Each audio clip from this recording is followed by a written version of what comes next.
As the seasons change, the landscape is painted with brilliant new colors. Naturally, there's an inclination to take out your camera and snap pictures of everything in sight. But how many times have you ended up with, well, less than what you expected, creating piles of uninspired images? Don't worry, because today I'm going to teach you how to compose and capture vibrant color in all its glory. You'll learn how to fine-tune your photograph's composition and work with lighting to make the colors jump out at you. Then I'll show you how to work with your pictures on the computer to enhance the colors even more. Rake in vibrant fall photographs next on The Whole Picture.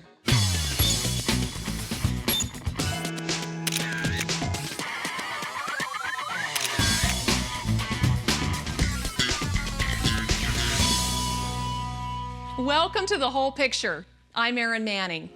You know, all those beautiful colors in nature can inspire the photographer and everyone. But have you ever noticed how sometimes your photographs just don't represent what you see with your eyes?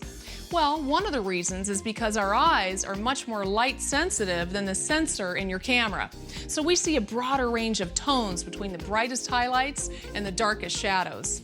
Another reason is because it's very tempting to try and include everything that you see into your photograph and not focus in on any one thing.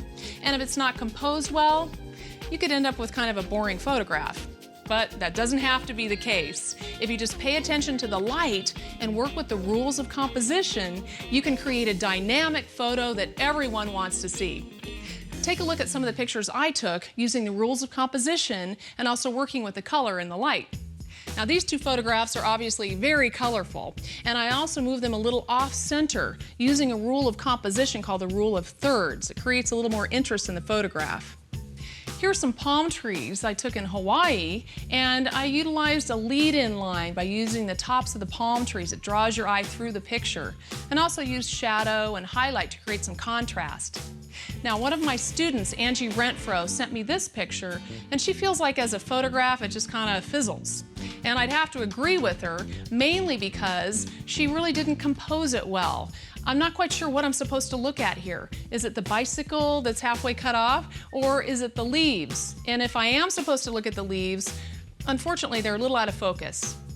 But Angie isn't discouraged, and we still have a lot of great color out there in nature. So I'm going to meet up with Angie a little bit later out in the country and show her some rules of composition that will help her get a great photograph. Now, the first thing I'm going to teach you are the rules of composition that will really help draw your viewer's eye into the photograph. Then I'll share some techniques about getting great close-ups. Next, I'll show you how to manipulate the light to really enhance the color in your photographs. Finally, we'll come back here to the studio and work with the images on the computer and enhance them even more. Now, speaking of color, I think it's important you know about something called the color wheel. Now, this is something a lot of artists and designers also use, and here's the tip. If you want to get a vibrant picture with contrasting complementary colors, you want to use colors in the opposite from each other on the color wheel. For instance, green tree, red berry, blue sky, orange flower. See? Pretty easy. The other things we also want to bring with us, if you're shooting with natural light, you want to make sure you bring a reflector.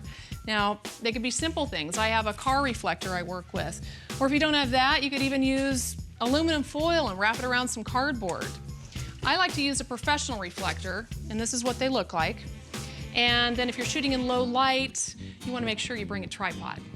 Okay, I'm going to head out and see Angie, but until I get there, take a look at some of the photographs I took illustrating the principles I'm going to teach you today.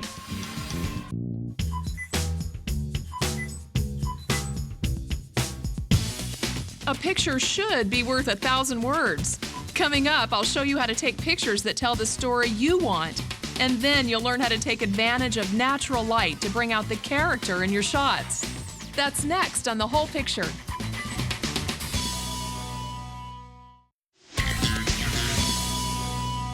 Welcome back to The Whole Picture. Fall foliage offers a variety of interesting, colorful subjects to photograph, but because there's so much variety in front of you, if you're not careful, you can miss the forest through the trees, and your pictures might end up looking mundane. My student, Angie Renfro, would like to create brilliant images, but so far her pictures are muddy looking and without a clear subject. So I'm meeting Angie to teach her how to capture vibrant color and lead the viewer's eye into what she wants them to see. Hey, Angie. Hey, Erin. You getting some good shots? I sure am trying. I love this farmhouse. I do too. It's so beautiful out here. All this color is great. Now, I know you wanted to focus on color, and we've got blue sky and the red trim on this building and bright orange leaves, which are great. But first, we want to focus on great composition. To take a really professional shot, you want to pay attention to, first off, the rule of thirds. So you want to pick your subject, which I think this house looks pretty good, and then position it in your viewfinder. And in my viewfinder, I've got a nice visual of the rule of thirds. And what this does is it segments your frame into like a tic-tac-toe board. So you want to put your subject of interest at one of these intersections here. And then as you're looking in the viewfinder, pay attention to everything going on in it.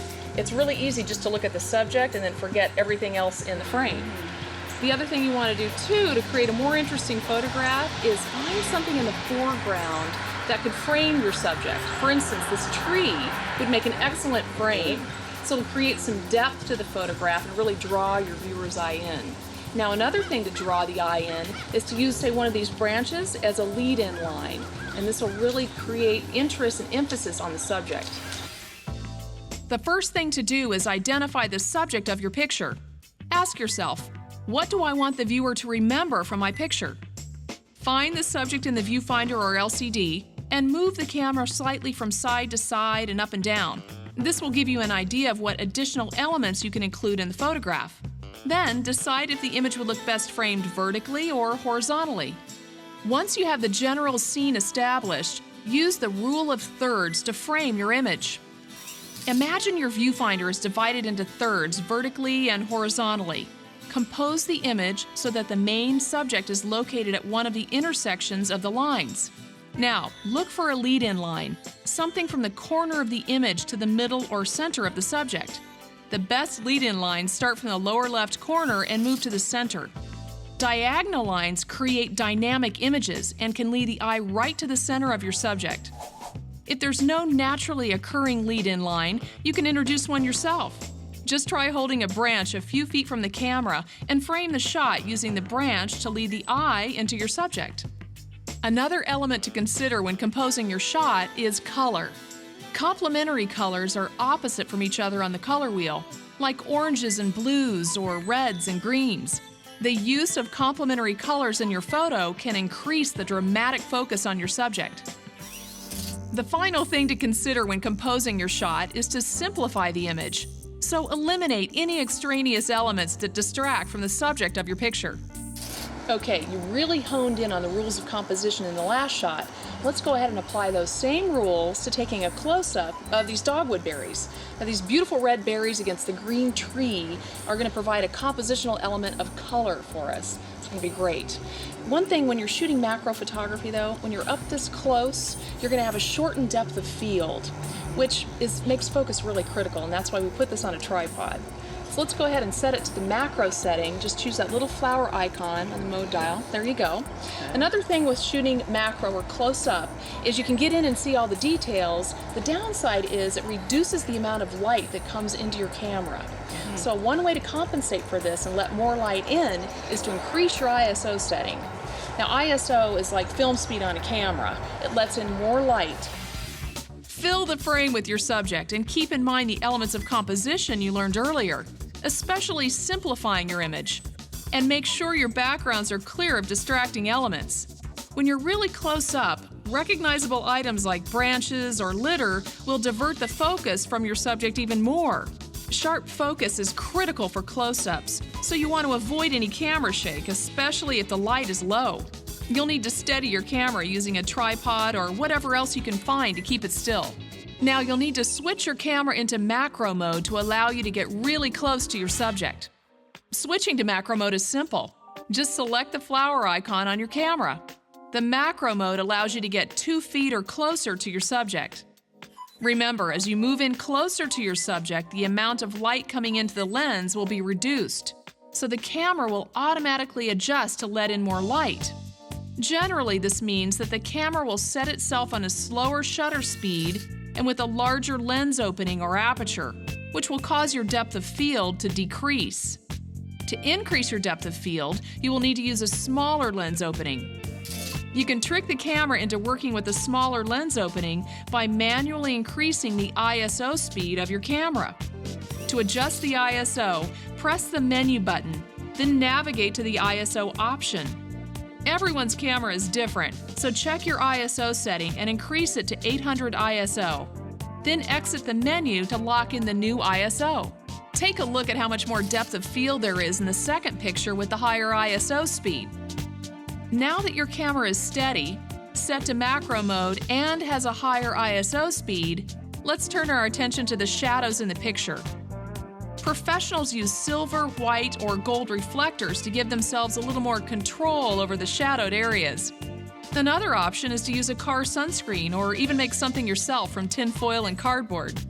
Whichever reflector you use, slowly adjust the position of the reflector until it brings more light into the dark areas of your scene.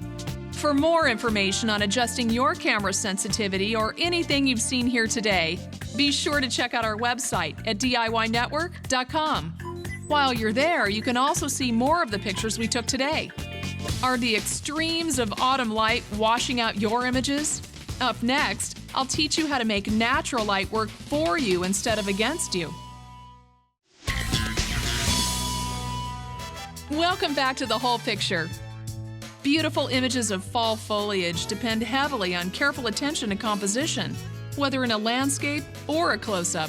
But what else can you do to really make an image come to life? Welcome back to The Whole Picture. I'm Erin Manning, and I'm teaching Angie Renfro how to take great pictures using basic rules of composition and color. Now, Angie, you did a great job with those wide shots and your close-ups. Well, let's try something a little bit different with the sunlight. Now, in your last shot, you were using a reflector, right? What would you do in this shot where we have leaves that are backlit by the sun? Well, Erin, I was hoping you would help me with that. Well, I will. Okay. This is one of those situations where you really want to see and evaluate the light that you're dealing with. So if you were to point your camera right into the sun and shoot, you'd get lens flare, and it would trick your camera's light meter into underexposing the scene, so the leaves would be darker, not as colorful as we want. So here's a trick. All you need to do is just kind of move behind the tree, let the tree block the sun. That way you can shoot into the backlit leaves and get great exposure and contrast. Now, it's late afternoon right now, which is an ideal time for shooting because it really enhances your color and your texture on things like tree bark or leaves. There are several things to keep in mind when working with natural lighting. Strong, direct sunlight is hard because it produces dark, well-defined shadows, bright highlights, and clearly defined forms. It makes strong colors more brilliant and washes out pale colors. Sunlight is diffused by smog and mist, and late or early in the day, when the particulate matter in the air is the highest, the light is at a low angle and soft and diffused. Weak, low-angle sunlight brings out vibrant, well-saturated colors. When taking a picture where there's extreme contrast between your subject in the foreground and the light behind them, you run the risk of an exposure that's too dark, especially if your camera is set to automatic.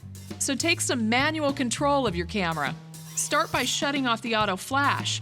Usually this will be indicated with a diagonal line going through the camera's flash icon. Next, zoom in on your subject and eliminate the sky from the frame altogether. Then set the exposure by holding down the shutter button halfway.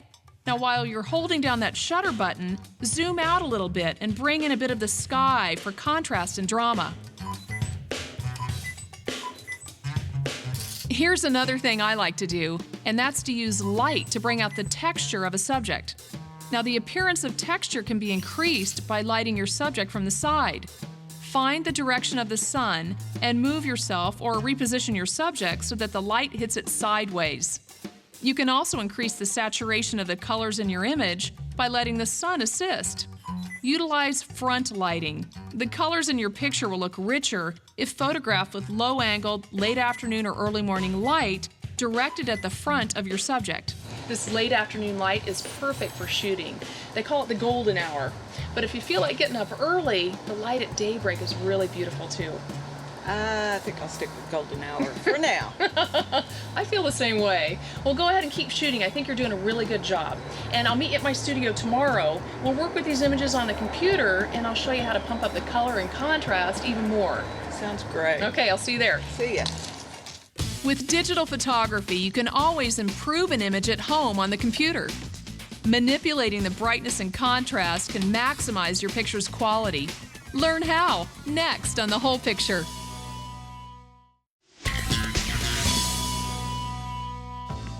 Taking pictures of beautiful fall foliage can be overwhelming. How do you tell your audience what you want them to see? Using good composition and interesting lighting help direct the focus of any photograph. But with digital photography, you have the luxury of being able to improve what you captured in the field. We're meeting back at my studio so I can show Angie how to get the most out of her photos by correcting the color and adjusting the sharpness. Did you get some good pictures after I left? I believe I did, but we'll see. All right, well, I went ahead and downloaded them into the computer. So let's click through and see what you did. Okay. That's a nice one to start with. I like your vantage point there. Interesting perspective. And the color is beautiful. And another interesting perspective. Yeah, it looks like you're lying down on the ground. Just about, practically. And that's nice. You've got a nice leading line up into the leaves. Yeah. Also another great one, good color and nice diagonal line with the branch too. Yeah. And it was a great It's house. a farmhouse. Mm-hmm. Ah, that's very dramatic, almost abstract. It's nice color too. Okay, nice blue sky. Uh-huh. And let's go back to this one. Okay. I think this would be a great one to work with in this software program, okay? I'll show you how to enhance the color even more. Okay. You ready? Yeah. Okay. Come up here to the menu bar and click on File, and we're going to do a Save As. And just save this under a different name. Call it whatever you like, something easy to find. And the reason we do this is because we want to work on the copy and archive the original. That way nothing happens to our original. It's safe. Okay. Okay, and go ahead and click OK. Now we'll work on enhancing the color. Come up here to the menu bar and click on Enhance. And we'll roll down to Adjust Color, and then carefully roll over to the right to Color Variations. This gives us a color variations window we can work with. It's great because you see a before and an after, and it gives us all kinds of color down here to work with, and also the mid-tone, shadows, highlights, saturation. Let's just click on Increase Red right now. We're in the mid-tones, and already we're getting that looks good. Great color. All right, let's click it once more, and maybe work in the shadows also. Click over here on Shadows, and we can increase the red perhaps again? a little bit more. And let's darken it just a tad. There's so many ways you can play with this. And you know, if you go too far and it looks a little wild, you can always just click the undo button. But I think this looks pretty good right now. I do too. Let's click OK. Oh, that looks great. It does. Now you've colored it. Let's try one more thing. Let's sharpen it. Oh, good. Okay. What it does is it tricks your eyes into thinking that the image is sharper by just increasing the contrast of the pixels. Okay, I'll show you how it's done. Okay. Click up here on Filter, and just roll down to Sharpen.